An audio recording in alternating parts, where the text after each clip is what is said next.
Welcome to Staffing Stories, hosted by Andy Moss.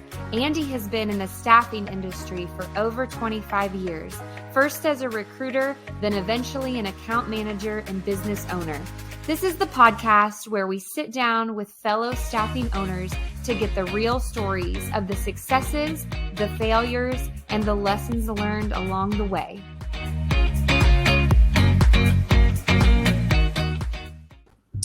Welcome to another broadcast of Staffing Stories. I'm your host, Andy Moss, and I've got Mr. Andrew Doyle on with me today, and I'm excited about this one. He is the founder of the Doyle Group in Denver, Colorado. So, Andrew, welcome. Thank you. Thanks for having me, guys. Glad you're with us.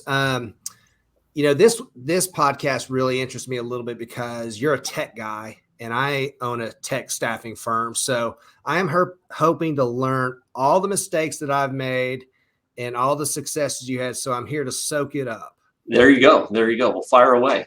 So tell me, this is about staffing stories. Introduce yourself and just kind of maybe walk me through your kind of your background and how you started the Doyle Group, and just start there. No, happy to do so. So I've been in the business for probably about 25 years now, born and raised in Denver, Colorado, but had an opportunity to move out to California to go work for the Deutsche Bank. And I was there for probably about 2 years. And as I saw the career path, it was about managing larger and larger lines of credit. And I was like, this is terrible. I have no interest in the finance business. And I was actually playing in a men's lacrosse league. And I had some buddies of mine that were working for Aerotech. And it was actually Aerotech Data Services at the time. I think, Andy, you said you spent some time there too. Oh, yeah. And, I found out how much money these guys were making, and I saw the work that they were putting into it. And I said, gosh, you know what, if I could get an opportunity to maybe go check this out and make the kind of money these guys are making, I'd be very interested. So I was probably back in 96 when that took place. And I came in as a recruiter, as you well know, got some amazing training out in Costa Mesa, California, was with tech for probably close to 10 years. And then I just realized that I want to do something on my own and kind of have a chance to create my own destiny. So I thought about maybe doing something on my own at the time, but I actually had my sister-in-law used to do outplacement services for the Accenture partners. And she said, hey, Andrew, there's this small group. They do a management consulting group. They do a lot of process strategy and change management work. Would you be interested in going and working for them? And I thought, well, that sounds interesting. They said they knew everybody in Denver. I was moving back to Denver. And so I went to go work with them for about, 2 to 3 years. And again, I just knew that I was going to do something on my own. And so I started the Doyle Group in 2009. So did you have a business partner, or did you just go bootstrapped it yourself? How'd you finance all this? Yeah. No, I think I just said to myself, I know the kind of work ethic that I have. I know the kind of delivery that I have for my customers, and I have no problem in just trying to take the leap of faith and grinding it out. So all self-funded. I mean, I probably had a couple $100,000 in the bank. And the funny part was, I think I started working out of my mom's house. And she would come down and ask me if I wanted some tea or some lunch. And I was like, Mom, I can't do this anymore. I've got to go get my own office space. So I literally went to Regis, as you're probably familiar, right? That's kind of the shared office space, the old WeWork, if you will. Yeah. And the funny part was, I want to say I was about probably 3 months in, just grinding it out. It was the middle of Denver, cold winter. It was like February. And I was in one, the cheapest office space was in the enclosed areas of the building. And so I was, getting wrecked, trying to find candidates on my own. And one of my office mates came over to me. It was probably about 4:00 in the afternoon. And he said, hey, Andrew, do you realize there's like 3 feet of snow outside? I said, no, I've been in here just trying to, make $1. And he said, well, you should probably think about getting out of here, because the entire building is leaving and you probably want to get off, get on the roads before it gets too dark. And I was like, holy smokes. But as we know, all entrepreneurs, right? I mean, you're just grinding it out. And that was kind of the early beginnings. Everybody says like, oh, I want to be a business owner. I want to be a business owner. And I'm like, do you really? I mean, it's the mindset of someone that wants to start this. I have just complete admiration for, because it's just, it's hard. It is a gut check, especially when you're bootstrapping it and you don't know when that next check is coming. Did you go straight into like having contractors, or did you start direct play? Like, I mean, you're probably a contractor guy like me. You love that reoccurring. Yeah. Well, it was funny. It was one of those things where, so the last company I was with, I was actually with a gentleman who said, "Hey, listen, Andrew," he goes, "here's the deal." He's like, "I know you're interested in leaving." He's like, "Why don't I give you 30% of the business, and why don't you stay, and we'll, really create an equity opportunity for you here if that's what you really want to do." And I was like, "Well, how's that going to work?" And they said, "Well, I'll give you 10% up front. You can buy in for 10%, and then you can earn out another 10%." And I thought, you know what? It's an older guy. It's probably a good, retirement plan for him. This makes sense to me. So I went back at it, for like another solid year, 2 years, and the equity never happened. And it was funny. I was on a ski chair with one of my buddies, and I'll always remember it. And I think we skied together for 3 winters in a row. And he's like, "So how's the equity coming along?" And I said, "Well, it's supposedly coming, but it hasn't happened yet." And he literally looked at me and said, he goes, "It's never going to happen, right?" And I said, "You're probably right." So that was literally the time where I'm like, I just got to do this on my own. And now, did you have a young family, just you? Yeah. So I've actually had 2 sons at the time. One was living in California, and then my other son was probably a year and a half, 2 years old. Okay. And it was also 2009, right? So that's right, the middle of the crash. The middle of the crash. But the thing that I was struggling with is I was still doing deals before I left the other company. And I was like, you know what? If I can grind this out for myself, I can get a few placements. I think I can kind of get this thing spun up. And fortunately, it actually, I think, probably worked out, because half of the people that I spent talking to were CIOs and VPs that were telling me about how they were the last ones in their office, keeping the lights on, and to lay everybody else off. But now they were in the market looking for something new. Yeah. And all those folks ended up becoming potential clients as we.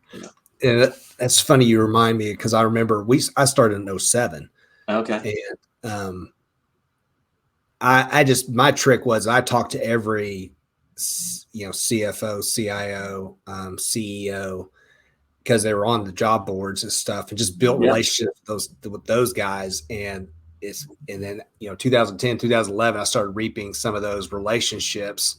That's not an immediate reap. That's something that you lunch through them. But anybody that's looking for strategy, that's what I did. I think that's what you did too. But tech during when the bottom dropped out, I found that technology was always still investing. The labor staffers and stuff struggled, but with the engineering side, we kind of fought through most of that.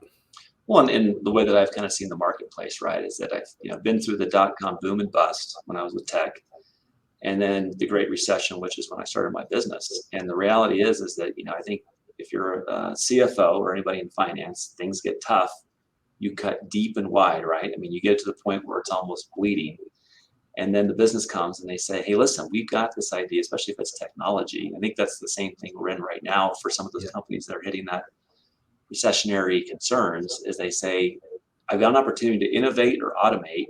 Give me 6 months worth of dollars. Let's see if I can bring in a software engineer, maybe a project manager to get this thing off the ground." You get that 6-month contract, then it just rolls, potentially it ends into 12 months, and then it's a year. But I feel like this last, we've been on a great 12-year run, right? Yep. Just the economy's been booming and people have been hiring.